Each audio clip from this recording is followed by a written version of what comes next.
Okay. Thanks for this opportunity of sharing with you my research, my experience, which I believe is a very Benedictine one. Even if this idea of Benedictine identity, of monastic identity, is very, very vast and very, I would say, fragile. So, and this is a challenge. It's something very beautiful that we may explore and we may study our tradition. And what, for me personally, is very interesting, this rapport our tradition may and should have to the modern times. That's why I have chosen this theme, this subject, imagination, which which may be slightly ambiguous in reference to the meditation, knowing the teaching very clear and very, I would say, very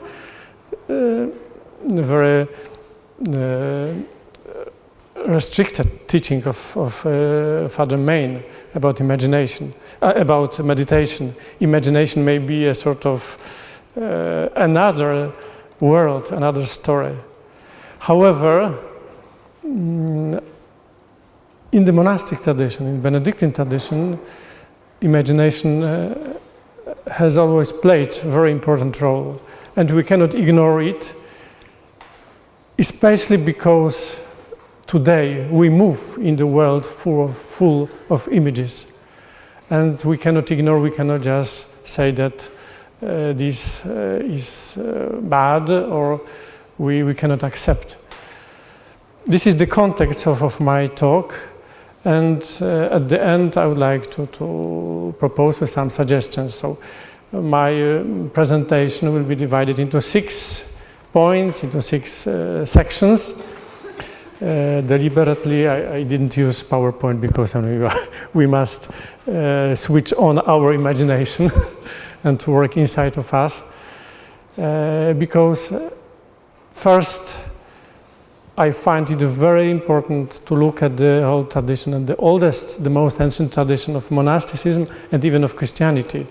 And we will be amazed by a very strong presence of imagination.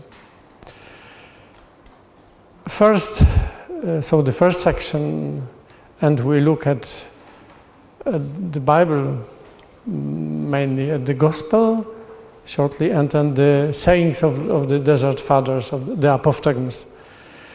Because what is very surprising and very modern, imagination was a vehicle of interiorizing and of embodiment of the message of faith. Amazingly, Jesus Christ turned out to be a very unusual poet, and his parables, his teaching is full of very images. And it says a lot about our faith and our tradition. We may ask why. Were people at that time less intellectually developed? Were they perhaps more, I would say, they were closer to the nature? Were they different? Yes, I think they were different, but the human being, our structure, our anthropological structure remains the same. And that's why we must admit, we must assume that the message of gospel is to be linked, to be, I would say, somehow connected, intrinsically connected with the form of transmission of this message. So it's not by chance that Jesus was born at that time, in this country, in this cultural context. And his stories are just a sort of incarnation, because he uses the reality he lived in. And of course we know the parables. But what I would like to propose you is to open our eyes wider and to enjoy these images, to see, to perceive them as a sort of new opening.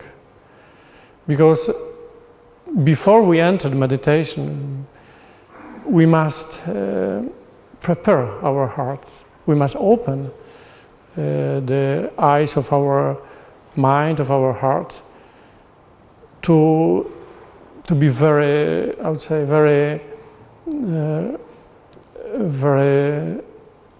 sensitive for everything the grace God is going to send us. So I think the images are very necessary for this good opening, for creating a sort of climate, a sort of atmosphere, so that we could go on and enter into a real and direct contact with God. So let's take some examples of these images from the Gospel. We have so many parables, but let's look at them with the whole, I'd say, curiosity and the joy of people who know how to wander, who are ready to wander and to be amazed. From the 13th chapter of Matthew, the kingdom of heaven is like a mustard seed, which a man took and planted in his field. Though it is the smallest of all seeds, yet when it grows, it is the largest of garden plants and becomes a tree, so that the birds come and perch in its branches. In this short parable, there are many images. It's amazing. So we have this small seed, and we have implicitly the process of growing, and then the whole ecstasy of a grown tree, the largest of garden plants. And we can see all these consequences of beauty and of this tree. We have the birds are moving, they are just enjoying playing in the branches, in the crown of this tree. What is important in the Bible, and it refers particularly to the Gospel, and I think it might be helpful in your Lectio Divina, in your reading the Bible, just a correspondence of the images. So there are some images which are used in different places of the Bible, and they create a sort of network. So our imagination, our associations may just circulate, and in this way, we may enjoy, we may just very much plunge into the text of Bible. And this was very typical for the first theologians who were thinking in these categories of the Bible, the first father of the church, but the medieval monks, St. Bernard, St. Rupert of Deutz, or Anselmo of Canterbury. It was unusual that they were so familiar with these images that they used this language to express their own feelings, their own experiences. So in this way, we are sure, secure that our imagination is somehow purified. I will come back to this point. The moment of, I would say, immediate enjoying the images. I think it's a very, very good beginning of any meditation, of any prayer. Just listen to these words and just let us allow to be taken, to be seized, to be amazed by these words, by the freshness of these images. And we have our own stories, our own images from our childhood, from these years which have already passed. But thanks to the Gospel, we may somehow refresh these images, and they may become again our homeland, our home. another aspect, I mean the precision and I would say plasticity, suggestivity of these images.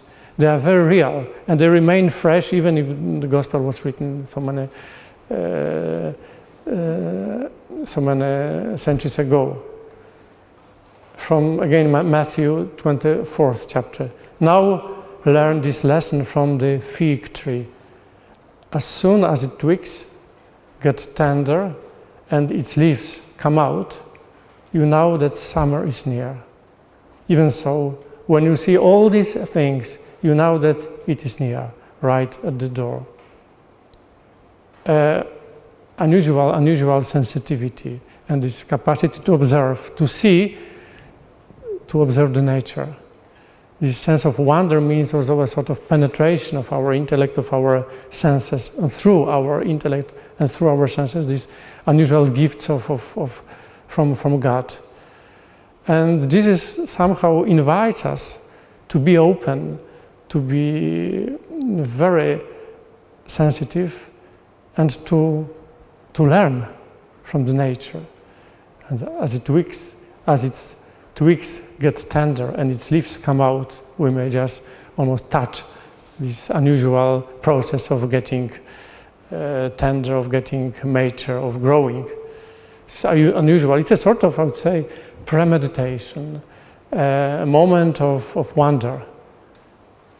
And final example, another very well-known image, but with the whole context of emotions, recordings, and I think very good feelings. Very truly, I tell you, is the 10th chapter of John. I am the gate for the sheep. All who have come before me are thieves and robbers, but the sheep have not listened to them. I am the gate. Whoever enters through me will be saved. They will come in and go out and find pasture. Security, prosperity, happiness, all these positive impressions we may have, we sometimes are looking for. The image, the biblical images, they open us for these moments, and in this way they may take away all our worries, all our concerns, to make us really peaceful and calm. And this is why Bible was so important. It was a sort of training for the imagination. For many monks, the problems of distraction, of unquiet, disturbing thoughts was so urgent and so, I would say, difficult that the best medicine against this was just the Bible. And reading the Bible, reciting Psalms, it was amazing. Reciting Psalms was regarded not as prayer. It was a sort of preparation, purification. This is very clear for the first monks. And only after this, the mind, the heart might be open, and prayer normally doesn't need words. But it's a sort of preparation for something more. And again, these images, they give us a sort of relief, a sort of freedom.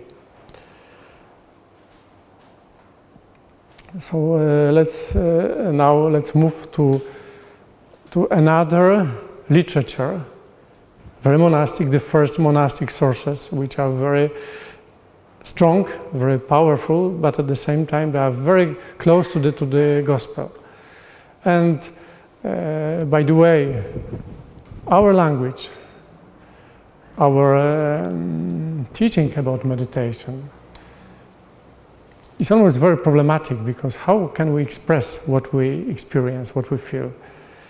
It's almost always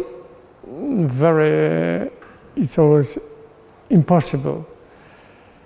But this language of the gospel, of the Bible, and even the sayings of the desert fathers, they are very instructive and very helpful because their language is somehow very odd, very strange, but it just indicates what is necessary. And in this sort of language, as it happens with the gospel, what is important, not just an intellectual message, but a very precise, I would say, touch, a concrete contact with the reality. And sometimes it may be difficult, it may provoke our resistance, our revolt. But that's how the Word of God works, like a sword, who just cuts. And I think in these texts, we go slightly further. It's like in the Buddhist koan. It is a sort of challenge. And we listen to these words, and we are somehow woken up, and we are somehow just perhaps even provoked, or just stoken. But this is what we need to get out of our everyday sleep, everyday dreams, and just to go further on. And now some images from these sayings of the Desert Fathers. They are published in English. There are many various editions, various elaborations of these texts. Just very good fresh opening, like a glass of water or a glass of Coca-Cola sometimes, just to make our mind fresh and more receptive. But look, follow again the images and the strategy of these images. Abba Anthony said, just as fish die if they stay too long out of water, so the monks who loiter outside their cells or pass their time with men of the world lose the intensity of inner peace. So like a fish going towards the sea, we must hurry to reach our cell, for fear that if we delay outside, we lose our interior watchfulness. Very clear and concrete image, to be like a fish. To be like a fish who needs water. And again, of course, the oblates have their own enclosure, their own space, but in the monastic tradition, we need this space, we need this security. And why we need it, it's difficult to explain, but the nature gives us examples. So like to be like a fish and to feel very comfortable in our place, at home, in our room, in our chapel. Just feel this very blessed and beautiful, wonderful moments. Another example, one day Abba Daniel and Abba Amos went on a journey together. Abba Amos said, "When shall we two settle down in a cell, Father?" Abba Daniel replied, "Who shall separate us henceforth from God? God is in the cell, and on the other hand, he is outside also." It's very consolating. So it's very obvious, very sometimes irrational image, but this is something we feel inside of our heart. And another example, Abba John the Dwarf said, if a king wanted to take possession of his enemy's city, he would begin by cutting off the water and the food, and so his enemies, dying of hunger, would submit to him. It is the same with the passions of the flesh. If a man goes about fasting and hungry, the enemies of his soul grow weak. Very simple rules for our behavior, for our moral acts. Imagination is very helpful to transmit what we experience and what we feel and what we learn from the meditation. But we will come back to this. So we have these two sources which are very basic, very elementary for our tradition, the gospel, the images from the gospel, so the the food, I would say, the inspiration, the stimuli for our imagination, and we have the sayings of the desert fathers. All these stories, which are sometimes very simple, maybe very funny, sometimes difficult to understand, but they make our imagination active. The second path, the second, say, channel for the imagination, Lectio Divina. Meditation, as you know, from this classical scheme of Lectio Divina, meditation is one intermediary stage between Lectio and Oratio. And it must be said that the so-called discursive meditation was at the beginning very normal and very natural for the monks. They were reading Bible, they were nourishing their imagination by these texts, and they were somehow elaborating these texts. That's why we have this word which means just chewing, ruminatio, chewing the text. To remain with the words, with the phrases, to play with them, to manipulate somehow. And I think this is the very safe moment for the monks. Sometimes it's easier to have something like a child, to have a toy, to play, than to reduce all of a sudden all our thoughts and of our images. So I think it might be again a very good preparatory stage to make our soul, our heart quiet, and to somehow even our activities are so far-reaching that we cannot just simply stop them. So we need a sort of transitional period. And that's why meditation was very tightly connected with reading and with mental elaboration of the text we just read.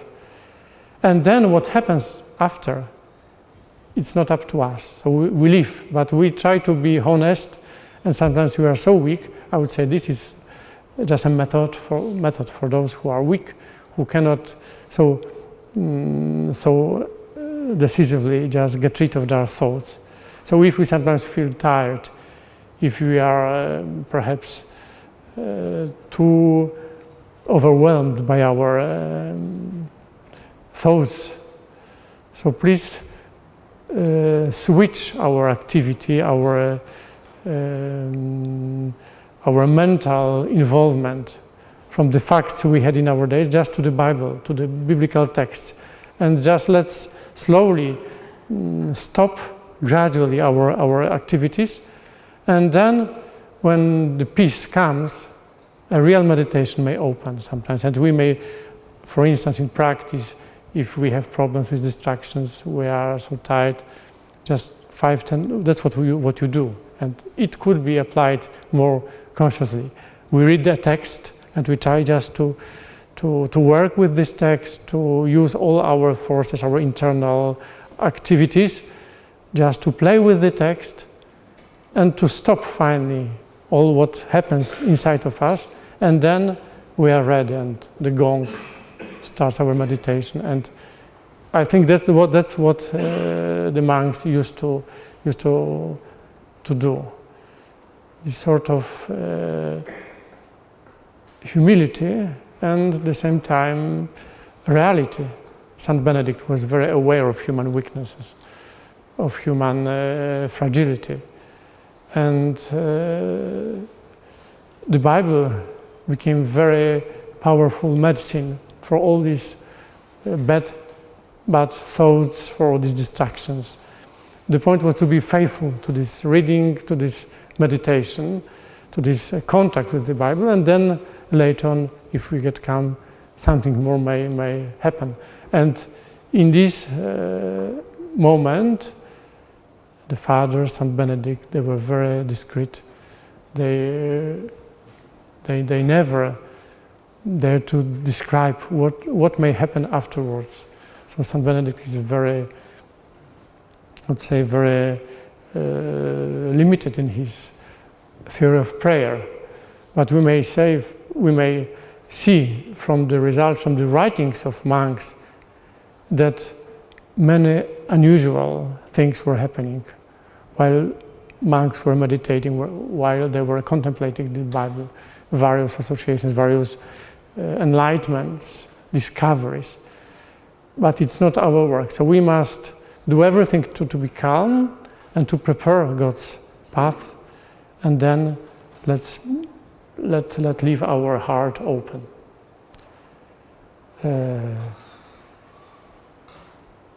Amazingly, the imagination was not so easily, I would say, accepted because of various human implications it may bring. Even if in his rule, Saint Benedict refers to a sort of imagination, writing about desires, about will, about our decisions, our contact with other people. All these human aspects of our life are always ambiguous, so we may use them both for good and for bad. And in his rule, Saint Benedict was very aware that all these human faculties, I would say, imagination included, they are tools, and they may be used for good or for bad. And that's why we must be very careful, very prudent, but it's unwise and unhuman, and it's not Benedictine just to refuse totally the imagination, to be totally empty. Emptiness, this holy emptiness may come, but it's not always only our work. So I would like to, now in the third section, I'd like to present you some thoughts, some fragments of a classical author, Father Augustine Baker, a classical English monk who dealt with the prayer. He wrote a very nice treatise book, which is even now available in the internet, The Holy Wisdom, as you know. And so we put some of the fragments in your materials. It's a very classical verse, very difficult to follow now text, but there are some interesting inspirations. And what I discovered, it was his sensitivity and his respect for imagination. Even if he's very critical and he warns the monks, and he is very clear about the difficulties and risks which may be brought by the imagination. But at the end, he admits that imagination itself may be also used by God to help us to reach some new levels of understanding. And it's one of the faculties which somehow will be included there on this highest level in our prize of God. And that's why we must somehow respect. And if we start to pray, coming just from a secular and negligent life, this is a very real and right observation. Our mind is so filled and painted all over with the images of creatures, and our hearts so disordered and divided with inordinate affections and passions, that the will alone, with all actuations, purposes, and resolutions, has no power to expel the said images and to assuage the said passions. So that there is a necessity, by meditation and consideration, of introducing good images to expel the vain and bad ones, and of inventing motives to quiet passions by diverting them upon God. This is just this mechanism I've mentioned. Good images, Bible. If we are so perplexed and so overwhelmed by the images which are so present in our world.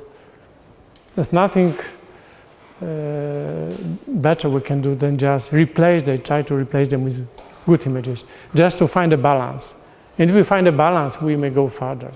If we remain perplexed and disturbed by these harmful images, we are still fighting. And this is especially when you deal with the young people. This was my experience, especially when they have problems with their imagination, with their patience, with this, some thoughts about sex, about all these matters which are very beautiful, but they need a sort of discipline. And very often it begins just with disordered images. So to relax, as you know, they just look at different images, different films.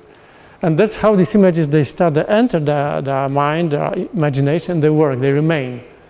And even if you try to get rid of them, they are so powerful. It's amazing that our imagination is so well embedded in our mind, in our personality. So we cannot ignore it just take it away. And that's why a long process is necessary, both for boys and for girls, for young and for older people. A long process is necessary just to purify our imagination, to reach a balance, I would say, to find this harmony. Because everything what God created is beautiful. But sometimes we become obsessive. And these obsessions, they provoke our distraction. So that's why it's necessary to get to work for this on this balance. And Baker writes again, the workings of the imagination are so inconstant and irregular, and the sensible motions of the inferior appetite are so disorderly that they are very just suspicious and scarce to be trusted to. What we need, what we are looking for is a peace. And I would say that this work on positive, divine imagination is just the first step towards our search for peace. The full peace is maybe given to us only by God, it's a grace. But our contribution might be just making order in our patience, in our images, which are sometimes very passionate, very turbulent. So, respecting our imagination, we upload it with very positive and harmonious images. It doesn't always lie in our power wholly to suppress the instability and obstinacy of the imagination, nor the unruliness of sensuality, which of times do resist our superior reason. But we are always enabled by the ordinary grace of God to keep in repose our superior soul. That is, to hinder it from attending to the suggestions of imagination which we may reject, or to deny consent or approbation to the motions of sensuality. And this is at least, it must be our great care to do. A sort of care for right images, a culture, hygienic images, I would say. That's what we need today. To know how to choose, how to move in this world of images, and how to organize our space of images. Again, the first, how to construct our space, our cell. The imaginations are more pertinacious and sticking to the corporal humors and spirits, and also because inferior nature is powerfully inclined to a liking of them, in so much as that real effects and alterations may be wrought in the body before that reason be fully awake to resist them. It's a very important and decisive terrain of classically described struggle between our lower part, the senses, our body, and our real identity, the soul, the spirit. That's what St. Paul very well described. And imagination is just this space when we carry on this battle. And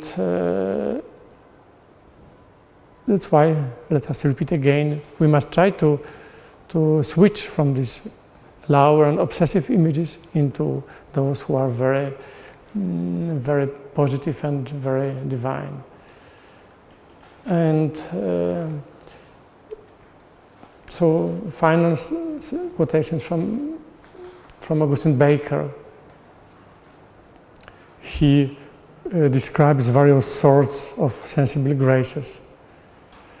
And one of these sorts is that God communicates us something to the internal senses, especially the imagination, infusing supernatural images into it, by which God sometimes makes known his will either immediately or by the disposition of angels, so as the persons will perceive words imaginatively spoken or think they see an angel or saint.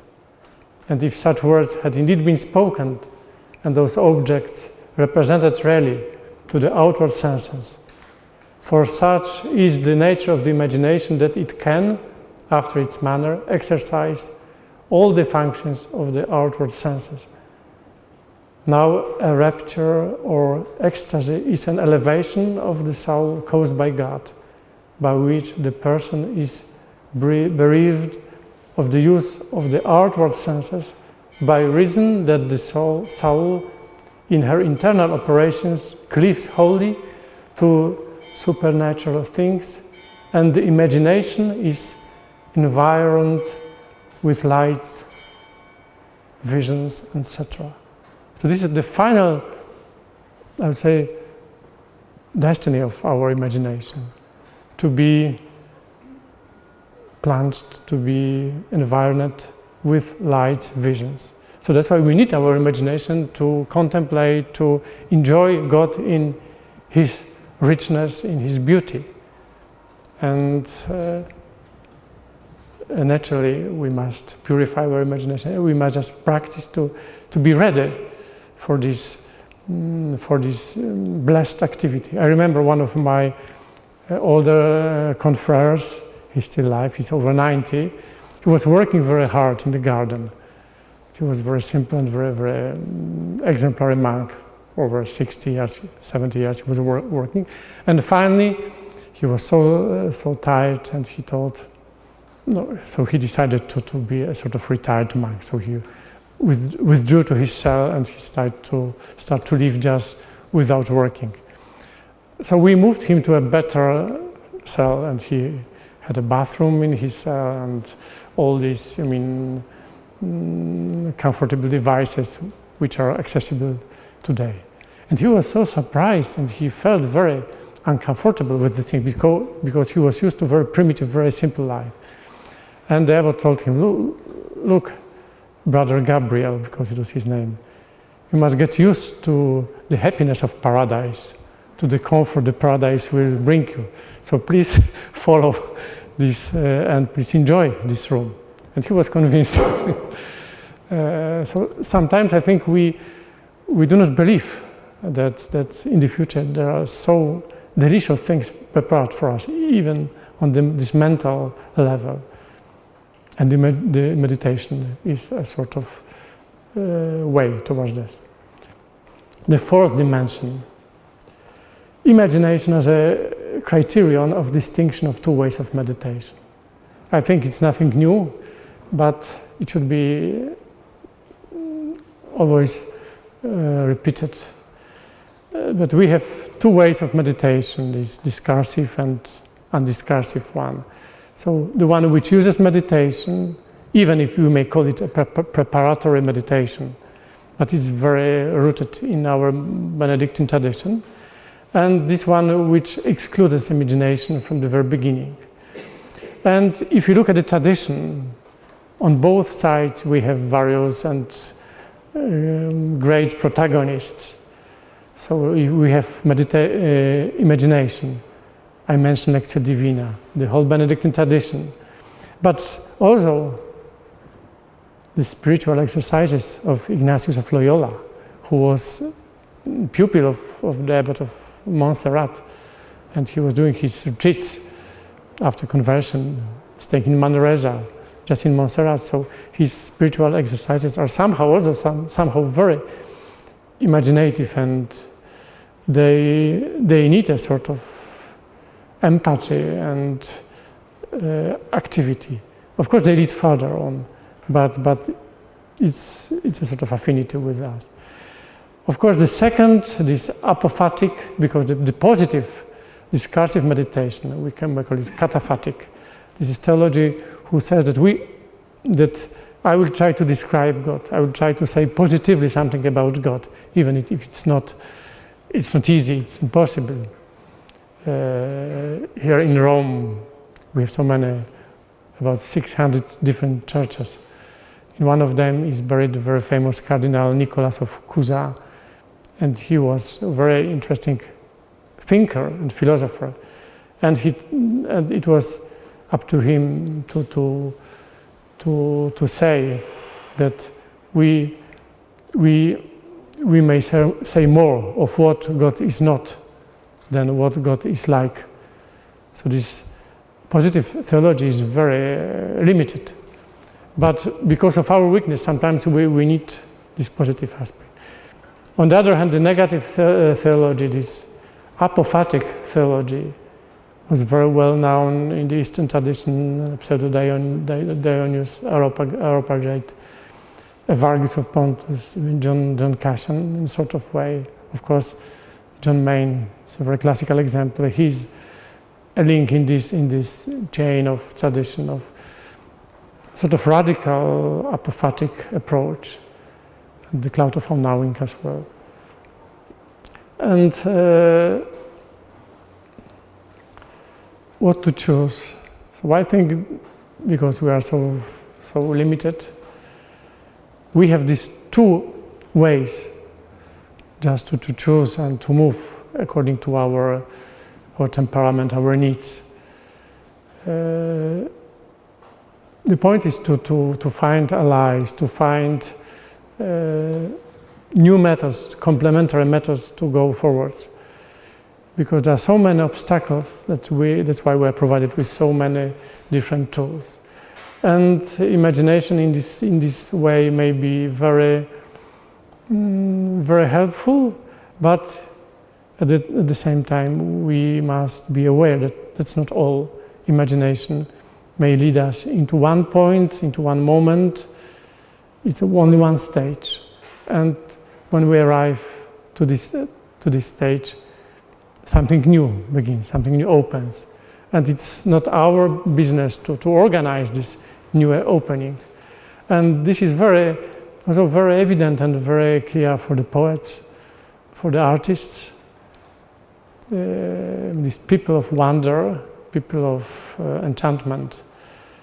They try to organize some of their experiences. They write beautiful melodies, they're inspired to write beautiful texts, but they always feel that there is a borderline. And what they do, and I think what art, what aesthetics may do right now, is just to help us to start, to leave this difficult and very perplexing everyday reality, and to go to the mountains, I would say. And then everything happens, everything begins. But imagination, this positive method, is just a sort of introduction, a prelude to a real symphony. And finally, two concluding points. The fifth one, already mentioned, let us synthesize this idea. Imagination as a preparation for meditation. And there are 3 points which may define better what we may mean by this preparation. Purification of our mind, of our imagination, of our even of our state of spirit. Withdrawal, so it means that the images may be a good shelter, a sort of cell, a sort of mental refuge, to be safe, to be disposed towards meditation. And the 3rd point, concentration. The images may just help us to organize better, to control better our thoughts, to be more, I'd say, at disposal of the grace, to be more ready for what may happen later on. And again, it's the problem of methodology, but we know that what is the most difficult is just to begin and just to gather our thoughts, gather ourselves. And it's also very problematic and very common, unfortunately, among the monks and the priests. Even Charles Borromeus, in one of his sermons, it was one of his speeches, and he warned very boldly the priests, bishops, what do you do before you start celebration, before you start the Mass? And you may be sometimes, even I am sometimes scandalized with very celebration, even at the Vatican, or here this evening we have very solemn celebration, jubilee of a famous archbishop. And what do we do normally before it starts? I'm always very much impressed by your respect for the Eucharist, for this, the most important and the most powerful sort of prayer. And I think it might be a mission of people who meditate, this respect and this care for silence, care for preparation, a special, I would say, gift of being ready, of being at disposal. Because sometimes our practice is, if monks pray every day, we have these 3 or 4 prayers a day, we have everyday Mass. So we take it as a routine. So we lose this sensitivity. And it's like, like having breakfast, like shaving, so we have celebrated Mass and we go to teach and we go back. And so everything is just a sort of fast food activity. And imagination is working on the same. We are thinking of another activities, and it's unfair. So when we work with the imagination, we may just slowly prepare this celebration, this sacred, the most important moments by a text. The same for confession. One of our fathers, just a few days ago, told me he was surprised that one of the young men who came to confess by him, and he was struck by the fact that the father opened the Bible. It's foreseen in the rite of confession that the priest at the beginning may introduce the sacrament, the mystery of sacrament, by reading a Bible, a short meditation, opening an image. And with this image, we start to examine and to confess our sins. It's important just to give this sort of new, fresh light. But who has experienced this work of imagination, the confession? We come just, and everything goes very fast. Normally, perhaps you are more lucky, but I mean in our pastoral practice, it's very pity that we lose this small but important space and time for being more ready, more receptive. And imagination is a very powerful instrument. So let's repeat again, to purify our thoughts, our images, to reduce our distractions, to withdraw, to feel at home, to be comfortable with our thoughts, with our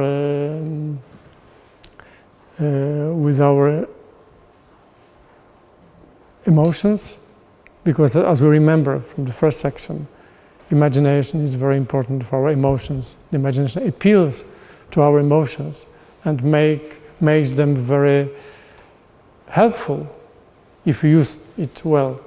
So withdraw and finally to focus on what is the most important, the concentration. And the final, and I think very crucial moment, which should be also very important for you. Yesterday at supper we were just discussing this idea of sharing our experiences, the idea of mission. So everybody who experienced a real encounter with God is somehow appealed to say about this, to share this experience. That's why how we all are missionaries. We must transmit the great experiences we had. So imagination can and should be a bridge between meditation and life. So coming from our meditation to a real life, coming back, how can we transmit? And we are back at this problem of language. The mysteries of faith are transmitted through images and through emotions. They enter our mind.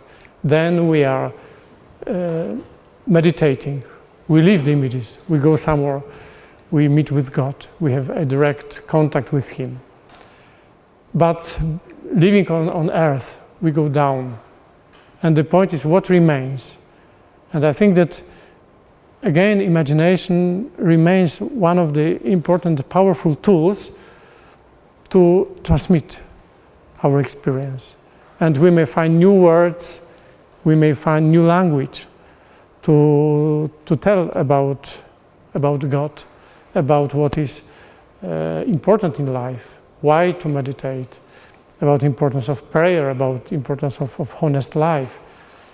And I think it's a very good verification. If you look at the great saints who are highly meditative, St. Francis, St. Bernard of Clairvaux, St. Paul, even St. Benedict, they were very powerful in their messages. The message they left is fresh, it's new. Why? It's something coming from the meditation, it's something just being inspired directly by God. And it is expressed just by the new images, by the new use of words. And just to conclude, 3 fields should be enumerated here. First, creativity.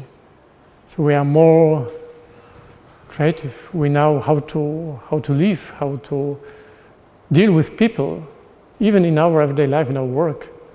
Look at the architecture of monasteries, medieval cloisters, medieval illuminations, all these codexes which were produced by the monks. It's a fruit of imagination, of sacred, blessed imagination, or Gregorian chant as well, these melodies. It's a direct fruit of Lectio Divina, because they were meditating the words, and finally these words became melodies. The melody arrived to accompany the words. It's a very huge and unfortunately unknown domain of human activity. It's a treasure of the Church. So imagination makes us more fresh, more creative. And imagination makes us more ethical. We live better. And we know how to deal with our problems. I found recently an interesting book, The Power of Imagination. It was written in French, published 3 years ago.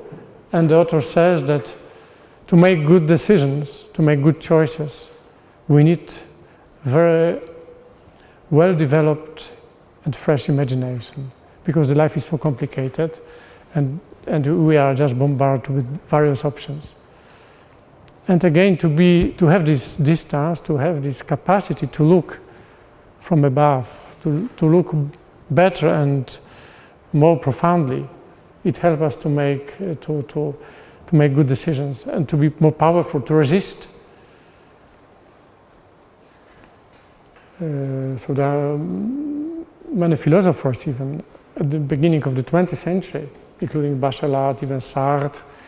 They were very amazed and they were admitting to imagination this important role. One of the authors who analyzed the literary imagination wrote, "In the image, one encounters something of the mystery that something is at all.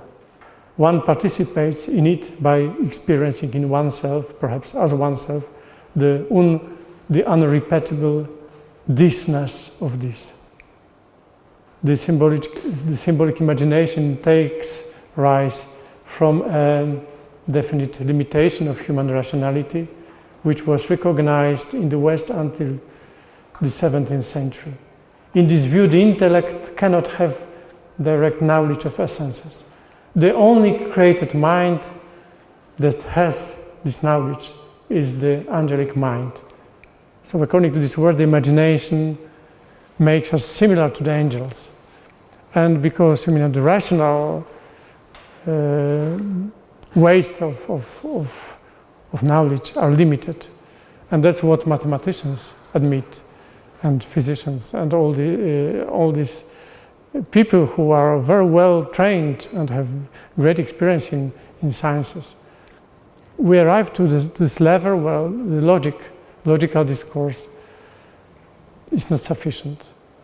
And all discoveries, all creative, I would say, discourses in the science were due to the imagination. And just to conclude, I would share with you an interesting story which happened exactly 100 years ago in Russia. It was Russia of the Revolution, 1917, and later on, by 1943. It was a movement of meditation, the name of Jesus. And the Mount of Athos hosted many different, as you know, there are many different monasteries, different traditions. And there was one section which was very much dedicated to the prayer of Jesus. And they were meditating, and they were exaggerating. But from this group, they were expelled from Mount of Athos. The Orthodox Church wasn't very in favor of this movement. It was a sect. But around this movement, there were few very prominent mathematicians. And at that time, 1920s, 1930s, the mathematicians were dealing with the idea of infinity and the theory of sets and how to develop the theory of sets. And people in France, they couldn't go further. And these Russian mathematicians were so much influenced by this, who were meditating, they pushed forwards this branch of mathematics. And their names are still very well known. And one of the most, Paweł Floreński, he was a theologian, but he was a mathematician. And this was very amazing affinity between meditation and creative imagination. So nothing remains just to encourage us to meditate and to be open towards what God sends us, and to believe that it may be, even right now on earth, it may be just incarnated, and we may change the earth, and we may just contribute to the human culture. So I think it's very Benedictine, and I think it's very beautiful. So thank you, and if you have just a few questions.